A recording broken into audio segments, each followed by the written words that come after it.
ಬೆಂಗಳೂರಿನ ಮಾರತಹಳ್ಳಿಯಲ್ಲಿ ಬಿಲ್ಡರ್ ಮನೆಯಲ್ಲಿ ಕಳ್ಳತನವಾಗಿದೆ. ಒಂದಲ್ಲ ಎರಡಲ್ಲ ಕೋಟ್ಯಾಂತರ ರೂಪಾಯಿ ಮೌಲ್ಯದ ಚಿನ್ನಾಭರಣ, ವಜ್ರ, ನಗದು ಕದ್ದು ಪರಾರಿಯಾಗಿದ್ದಾರೆ. ನೇಪಾಳ ಮೂಲದ ದಂಪತಿ ಈ ಕೃತ್ಯವೆಸಗಿದ್ದಾರೆ ಎಂದು ಮನೆ ಮಾಲೀಕರು ಶಂಕೆ ವ್ಯಕ್ತಪಡಿಸಿದ್ದಾರೆ. 11.5 ಕೆಜಿ ಚಿನ್ನ, 11.5 ಲಕ್ಷ ನಗದು ಕದ್ದು ಎಸ್ಕೇಪ್ ಆಗಿದ್ದಾರೆ. ಆರೋಪಿಗಳ ಪತ್ತೆಗೆ ವಿಶೇಷ ತಂಡ ರಚನೆ ಮಾಡಿದ್ದಾರೆ. ಈ ಕುರಿತ ಕಂಪ್ಲೀಟ್ ಡೀಟೇಲ್ಸ್ ಇಲ್ಲಿದೆ, ನೀವೇ ನೋಡಿ.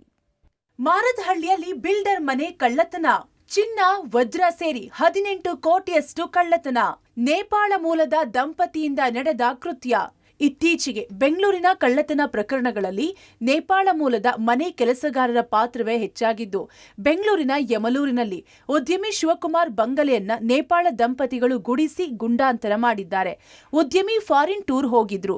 ಜನವರಿ 25ರಂದು ಹೆಂಡತಿ ಮಕ್ಕಳು ಸಂಬಂಧಿಕರ ಫಂಕ್ಷನ್ಗೆ ಹೋಗಿದ್ದಾಗ 18 ಕೋಟಿ ರೂಪಾಯಿ ಮೌಲ್ಯದ 11.5 ಕೆಜಿ ಚಿನ್ನ, ವಜ್ರ, ಬೆಳ್ಳಿ ಮತ್ತು 11 ಲಕ್ಷ ನಗದು ಕಳ್ಳತನ ಮಾಡಿ ನೇಪಾಳದ ಕಡೆ ಎಸ್ಕೇಪ್ ಆಗಿದ್ದಾರೆ. ಇಷ್ಟು ವರ್ಷ ಕಷ್ಟಪಟ್ಟು ದುಡಿದಿದ್ದ ಹೆಂಡತಿ ಮಕ್ಕಳ ಒಡವೆಗಳು, ತಾಯಿಯ ಒಡವೆಗಳ ಮೇಲೆ ಸೆಂಟಿಮೆಂಟ್ ಇದ್ದು ಉದ್ಯಮಿ ನೋವು ವ್ಯಕ್ತಪಡಿಸಿದ್ದಾರೆ. ಅಂತ ಕಮಲ ಅಂತ ಗಂಡ ಹೆಂಡತಿ ಅಂತ ಬಂದಿದ್ದವರು. ನಾನು ಕೂಡ ಸ್ಟೇಷನಲ್ಲಿ ಇರಲಿಲ್ಲ, ನೋಡ್ಕೊಂಡವ್ರು ಇವರು. ಒಂದು 4 ಡೇಸ್ ಇದ್ದಾಗ ಸಡನ್ನಾಗಿ ಸಂಡೇ ಮಗ ಫೋನ್ ಮಾಡ್ದ, ಈ ಥರ ಡ್ಯಾಡಿ ಹಿಂಗಾಗೈತೆ ಅಂತಂದು.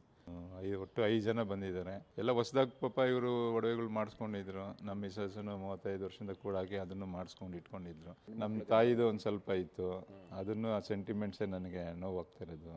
ನಮ್ಗೆ ಏನಂದರೆ ಅದೊಂದು ಸೆಕ್ಯೂರಿಟಿ, ಮನೇಲಿ ಸ್ವಲ್ಪ ಗೋಲ್ಡ್ ಇದ್ದರೆ ನಾವು ಹೋಗ್ಬಿಟ್ಟು ನಮಗೂ ಕಷ್ಟ ಬಂದೇ ಬರ್ತದೆ, ಎಂಥ ಬಿಲ್ಡರ್ಗೂ ಬರ್ತದೆ. ನಾವು ಹೋಗಿ ಯಾರಿಗನ್ನ 2 ಕೋಟಿ ಬೇಕು, 3 ಕೋಟಿ ಕೊಡು ಅಂದರೆ ಯಾರು ಕೊಡಲ್ಲ. ಏನಂತ ನಮಗೆ ಇನ್ವೆಸ್ಟಿಗೇಷನ್ ಪ್ರಕಾರ ಗೊತ್ತಾಗ್ತಾರೆ. ಕಮಿಷನರ್ ಕೂಡ ಭರವಸೆ ಕೊಟ್ಟಿದ್ದಾರೆ. ಮಾರತಹಳ್ಳಿ ಪೊಲೀಸ್ ಠಾಣೆಯಲ್ಲಿ ಪ್ರಕರಣ ದಾಖಲು. ಆರೋಪಿಗಳನ್ನ ಪತ್ತೆ ಹಚ್ಚಲು ವಿಶೇಷ ತಂಡ ರಚನೆ.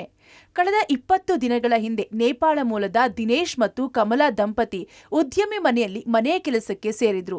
ಈ ಹಿಂದೆ ಬಿಲ್ಡರ್ ಮನೆಯಲ್ಲಿ ಕೆಲಸ ಮಾಡ್ತಿದ್ದ ನೇಪಾಳ ಮೂಲದ ಮಾಯಾ ಮತ್ತು ವಿಕಾಸ್ ದಂಪತಿ ಮೂಲಕ ಮನೆ ಕೆಲಸಕ್ಕೆ ಸೇರಿಕೊಂಡಿದ್ರು. ಮಾಯಾ ಮತ್ತು ವಿಕಾಸ್ ಸುಮಾರು 7-8 ತಿಂಗಳುಗಳ ಕಾಲ ನಂಬಿಕೆಯಿಂದ ಕೆಲಸ ಮಾಡಿದ್ರು. ಆದ್ರೆ ಕಳೆದ ತಿಂಗಳು ಇದ್ದಕ್ಕಿದ್ದಂತೆ ಊರಿಗೆ ಹೋಗಬೇಕು ಎಂದು ಹೇಳಿ ಕೆಲಸ ಬಿಟ್ಟಿದ್ರು. ಇವರೇ ಕಮಲಾ ಮತ್ತು ದಿನೇಶ್ ಅವರನ್ನ ಕೆಲಸಕ್ಕೆ ಸೇರಿಸಿದ್ರು. ಮಾಯಾ ಮತ್ತು ವಿಕಾಸ್ ದಂಪತಿಯೇ ಕಳ್ಳತನಕ್ಕೆ ಪಕ್ಕಾ ಯೋಜನೆ ರೂಪಿಸಿ ದಿನೇಶ್ ಮತ್ತು ಕಮಲಾ ಅವರನ್ನ ಬಳಸಿಕೊಂಡು ಕೃತ್ಯ ಎಸಗಿರುವ ಸಾಧ್ಯತೆ ಇದೆ ಎಂದು ಪೊಲೀಸರು ಅನುಮಾನ ವ್ಯಕ್ತಪಡಿಸಿದ್ದಾರೆ. ಯಾವುದು ಏನು ತೊಂದರೆ ಇರಲಿಲ್ಲ ಮುಂಚೆ ಇರೋರು.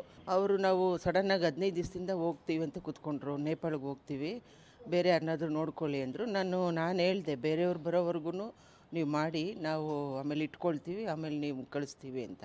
ಅಷ್ಟರಲ್ಲಿ ಇವ್ರೇನು ಮಾಡಿದ್ದಾರೆ, ನಮ್ಗೆ ಗೊತ್ತಿಲ್ಲದೆ ಇದ್ದಂಗೆ ಇದೇನೋ ಫೇಸ್ಬುಕ್ಕಲ್ಲೇನೋ ಅಡ್ವರ್ಟೈಸ್ ಅದೆಲ್ಲ ಕೊಟ್ಟು ಅವರಿಬ್ಬರನ್ನ ತಂದು ಬಿಟ್ಬಿಟ್ಟು, ಇವ್ರು ಆಧಾರ್ ಕಾರ್ಡ್ ಎಲ್ಲ ಕೊಡ್ತಾರೆ ಅಂತ ಹೇಳ್ಬಿಟ್ಟು ಬಿಟ್ಬಿಟ್ಟು ಹೋದರು. ನಾವು ಫಂಕ್ಷನ್ಗೆ ಹೋದ್ವಿ ಭಾನುವಾರ ಬೆಳಿಗ್ಗೆ 9:30 ಬಿಟ್ಟಿದ್ದಕ್ಕೆ, ಅವರು ಮನೆ ಬಿಟ್ಟಿದ್ದಕ್ಕೆ ಎಲ್ಲ ನೋಡಿಕೊಂಡು 2 ಲಾಕರನ್ನು ಹೊಡೆದು, ಅದು ಹೊಡೆಯೋಕ್ಕೆ ಆಗಲ್ಲ ಲಾಕರು. ಆ ಥರ ವೆಪನ್ಸಲ್ಲಿ 13 ಥರ ವೆಪನ್ಸ್ ತಂದು ತೆಗೆದು ನೋಡ್ಕೊಂಡು 30 ನಿಮಿಷದಲ್ಲಿ ಮಾಡಿಕೊಂಡು ಹೊರಟೋಗಿದ್ದಾರೆಲ್ಲ. ಮನೆ ಮಾಲೀಕರು ಎಲ್ಲ ಅನುಮಾನಿತರ ವಿರುದ್ಧ ದೂರು ನೀಡಿದ್ದು, ಮಾರತಹಳ್ಳಿ ಪೊಲೀಸರು ಈಗಾಗಲೇ ಓರ್ವ ಅನುಮಾನಿತನನ್ನ ವಶಕ್ಕೆ ಪಡೆದು ವಿಚಾರಣೆ ನಡೆಸುತ್ತಿದ್ದಾರೆ. ಉಳಿದ ಆರೋಪಿಗಳನ್ನ ಪತ್ತೆ ಹಚ್ಚಲು ವಿಶೇಷ ತಂಡವನ್ನ ರಚಿಸಲಾಗಿದ್ದು, ಅವರ ಬಂಧನಕ್ಕಾಗಿ ಕಾರ್ಯಾಚರಣೆ ಮುಂದುವರೆದಿದೆ. Narasimhamurthy, Gavi Nagamangala, crime bureau, Public TV, Bengaluru.